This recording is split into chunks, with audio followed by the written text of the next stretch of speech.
കണ്ണൂരിൽ ബോംബ് നിർമ്മാണത്തിനിടെ കൊല്ലപ്പെട്ടവർക്ക് രക്തസാക്ഷി സ്മാരകം നിർമ്മിച്ച CPM. കൊളവലൂർ ഈസ്റ്റ് ചെറ്റക്കണ്ടിയിൽ ഈ മാസം 22-ന് CPM സംസ്ഥാന സെക്രട്ടറി MV ഗോവിന്ദൻ സ്മാരകം ഉദ്ഘാടനം ചെയ്യുമെന്നാണ് നോട്ടീസ്. വിവാദത്തിൽ പ്രതികരിക്കാതെ MV ഗോവിന്ദൻ ഒഴിഞ്ഞുമാറിയപ്പോൾ ചടങ്ങിൽ പങ്കെടുക്കാൻ MV ഗോവിന്ദനെതിരെയും കേസെടുക്കണമെന്ന് പ്രതിപക്ഷ നേതാവ് ആവശ്യപ്പെട്ടു. 2015 ജൂൺ 6-നാണ് ഈസ്റ്റ് ചെറ്റക്കണ്ടിയിലെ കാക്രോട്ട് ആളൊഴിഞ്ഞ പറമ്പിൽ ബോംബ് നിർമ്മാണത്തിനിടെ സ്ഫോടനമുണ്ടായത്. ഷൈജു, സുബീഷ് എന്നിവർ സ്ഫോടനത്തിൽ കൊല്ലപ്പെട്ടു. 4 പേർക്ക് പരിക്കേറ്റു. പതിവ് പോലെ സ്ഫോടനത്തെ CPM തള്ളി പറഞ്ഞു. കണ്ണൂരിലെ ആ ബോംബ് സ്ഫോടനവുമായി ബന്ധപ്പെട്ട് 2 പേർ മരിക്കാനിടയായ സംഭവം പാർട്ടിയുമായി ബന്ധപ്പെട്ടൊരു സംഭവം. പാർട്ടിയുടെ അറിവോ സമ്മതമോ അക്കാര്യത്തിലില്ല.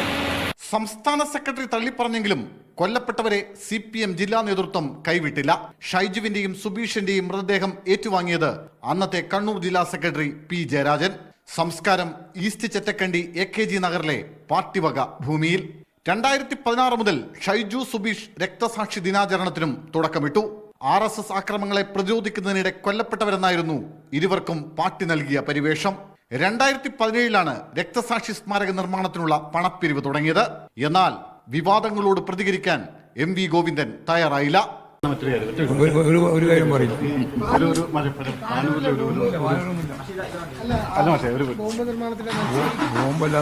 ഏത് കാര്യമില്ല. ക്രിമിനലുകൾക്ക് രക്തസാക്ഷി മണ്ഡപങ്ങൾ നിർമ്മിച്ച് CPM കേരളീയ പൊതുസമൂഹത്തെ വെല്ലുവിളിക്കുകയാണെന്ന് പ്രതിപക്ഷ നേതാവ് VD സതീശൻ ആരോപിച്ചു.